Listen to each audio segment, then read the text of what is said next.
Dan pemirsa, langsung saja saya sapa narasumber kami di hari ini yang sudah bergabung melalui Zoom, Rifki Ramadan, Equity Research Analyst MNC Sekuritas. Mas Rifki, selamat pagi, apa kabar?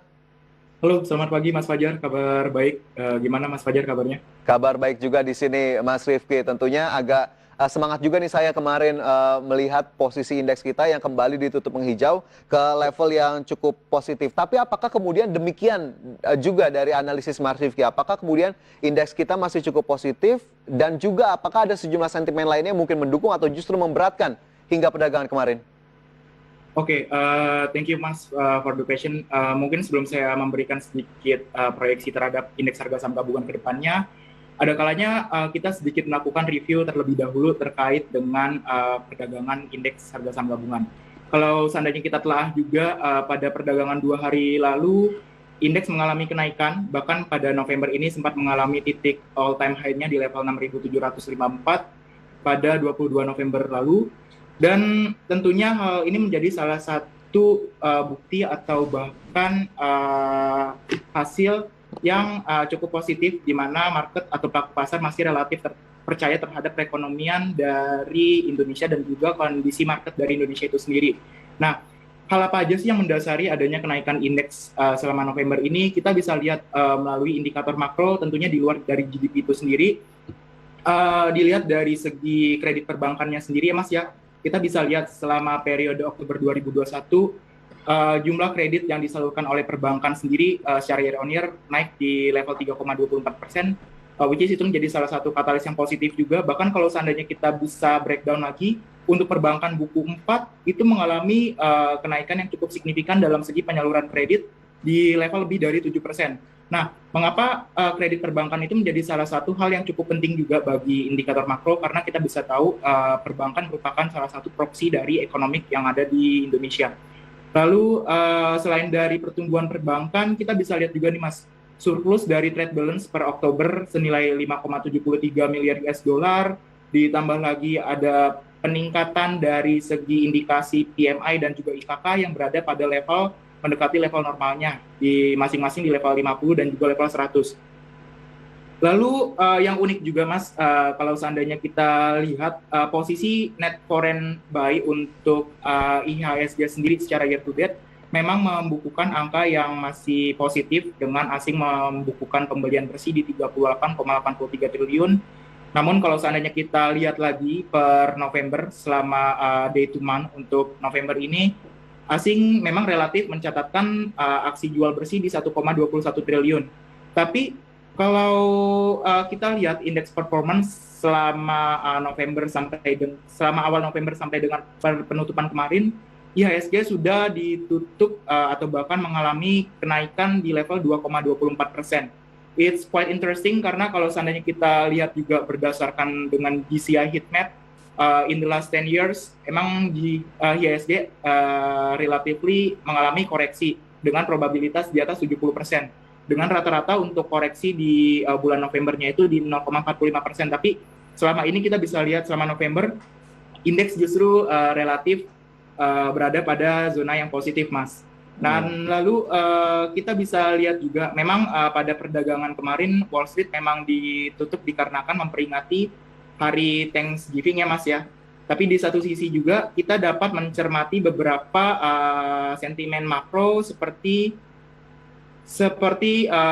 GfK Consumer Confidence Germany yang mengalami penurunan di level 1,60%. Hal tersebut disebabkan oleh adanya penularan COVID-19 yang levelnya memang berada pada zona yang lebih tinggi lagi.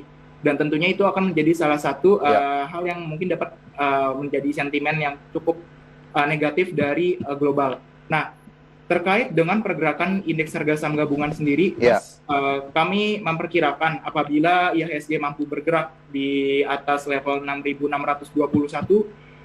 maka posisi dari IHSG sendiri akan berada di level wave 5 apabila kita melakukan pendekatan secara teknikal dengan analisa Elliott Wave, dan IHSG memiliki peluang untuk bergerak dan menguji resistensinya itu di level 6.750 dan kembali ke harga 6.800 untuk perdagangan hari ini. Lalu mau diperhatikan Oke. juga Mas, untuk level dari support indeks harga saham gabungan itu berada di level 6.621 dan juga 6.550. Oke. Tadi sejumlah data sentimen juga menjadi perhatian dari para pelaku pasar ataupun investor begitu ya, sehingga akhirnya masih mampu mendukung indeks harga saham gabungan tadi dengan level resisten dan juga support. Bahkan resistennya tadi, resisten keduanya di 6.800 begitu ya, ataupun resisten pertama di 6.750. Tapi apakah kemudian aksi investor domestiknya juga cukup terlihat sejauh ini? Apakah drivernya justru memang dari investor asing, Mas Rifki, dengan penguatan IHSG akhir-akhir ini? Oke, terkait dengan penguatan indeks harga saham gabungan, memang kita bisa lihat momentum yang terjadi bahwasanya kita akan memasuki fase window dressing, di mana pada saat window dressing sendiri dana aliran besar yang dari asing memang cukup mengalir deras untuk chip in ke indeks harga saham ke indeks regional. Tentunya hal tersebut akan menjadi salah satu hal yang positif juga untuk pergerakan indeks selama bulan November yang akan datang. Lalu di satu sisi juga dari segi domestik kita bisa lihat ya Mas ya, bahwa ada beberapa katalis positif, diantaranya adalah penurunan kasus COVID. Namun yang perlu diperhatikan juga bahwa kedepannya akan ada potensi third wave dari COVID sendiri, sehingga pemerintah akan mengambil langkah kebijakan PPKM leveling ke level 3 pada akhir Desember yang akan datang. Tentunya dengan adanya kebijakan tersebut akan menjadi salah satu sedikit sentimen negatif sih Mas untuk pergerakan indeks. Oke, itu berarti masih perlu diantisipasi ataupun dicermati lebih lanjut begitu ya oleh pemirsa ataupun investor ataupun trader.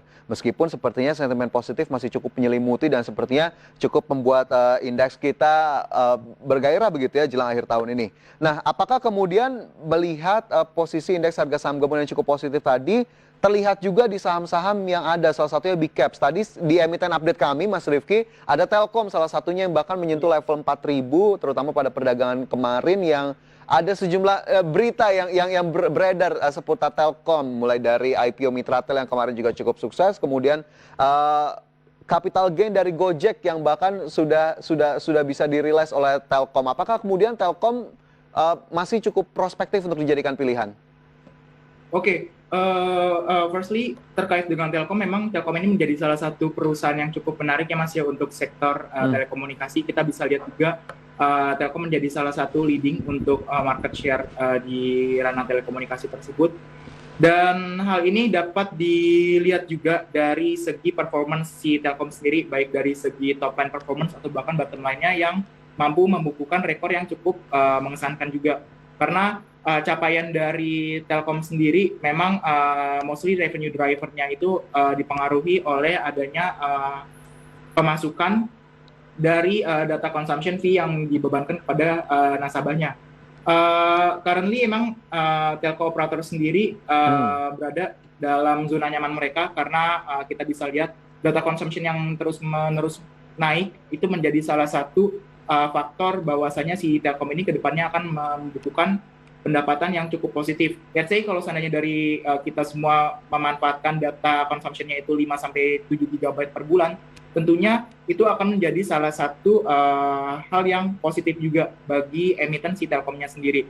Lalu di satu sisi juga, kami melihat bahwa cost structure dari telco operators itu memang sudah terjaga, berada di operating leverage-nya yang cukup baik. Yang berarti level revenue data consumption itu sudah mampu menghandle baik dari segi volatility operational expense yang ada dari beban operasional perusahaan telekomunikasi. Lalu di satu sisi juga ada beberapa katalis positif nih Mas, di mana kedepannya pemerintah juga akan lebih memaksimalkan infrastruktur digital serta data center.